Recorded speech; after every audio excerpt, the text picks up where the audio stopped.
E aí, pessoal, tudo pronto para uma revisão caprichada de geografia? O professor Levir preparou este material com uma ajudinha da inteligência artificial, sabe? Tudo para deixar os temas mais importantes bem frescos na memória. Então, bora mergulhar nessa jornada incrível da humanidade?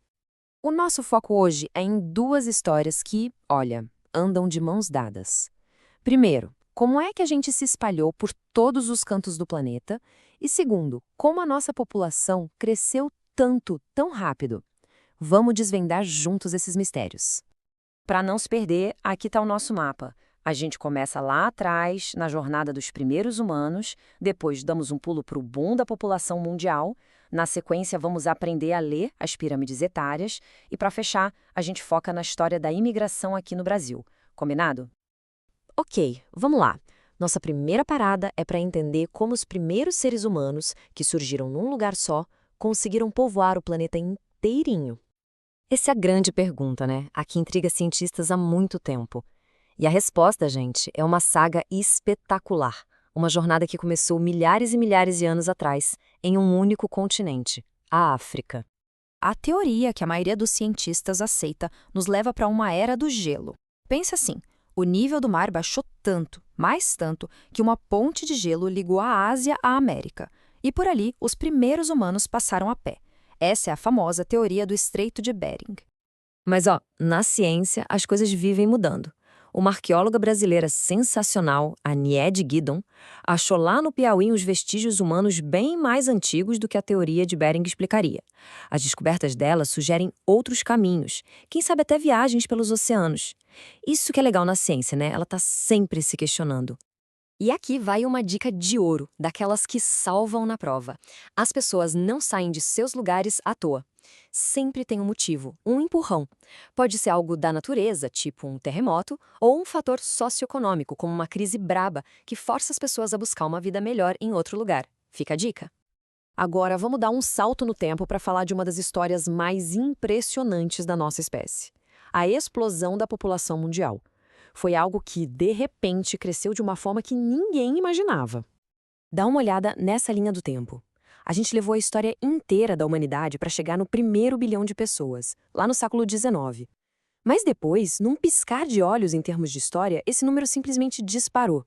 E o resultado dessa explosão está aqui, mais de 7 bilhões e meio de pessoas em 2018. É um crescimento absurdo, um salto gigantesco num período de tempo muito, muito curto. Mas o que aconteceu para essa mudança ser tão radical? Não foi mágica, foi ciência.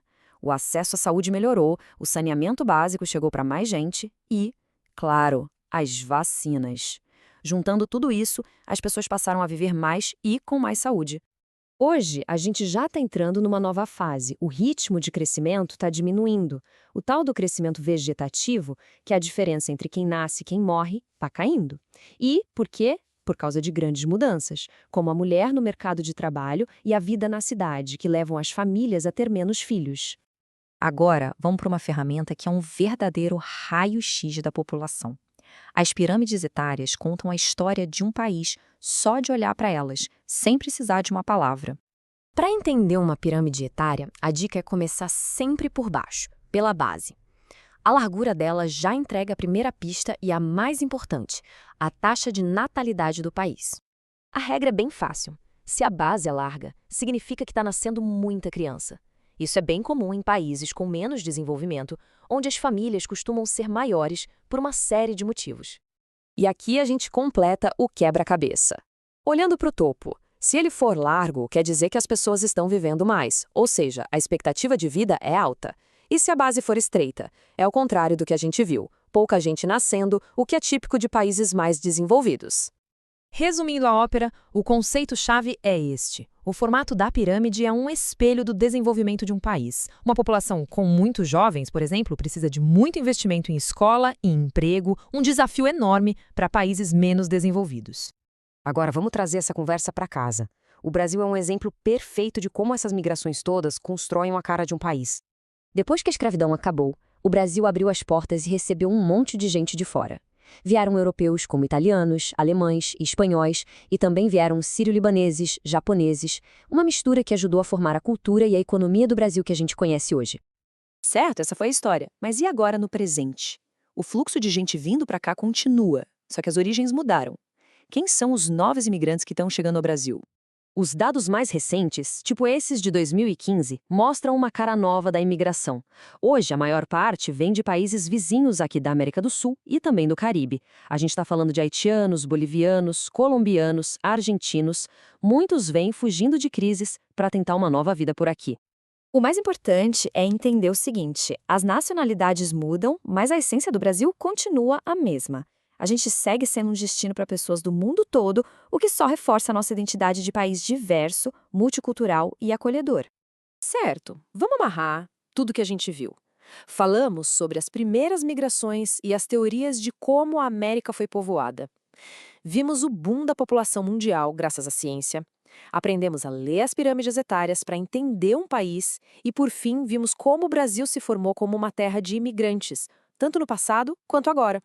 E para a gente fechar, fica uma pergunta no ar. As migrações nunca pararam e não vão parar, né?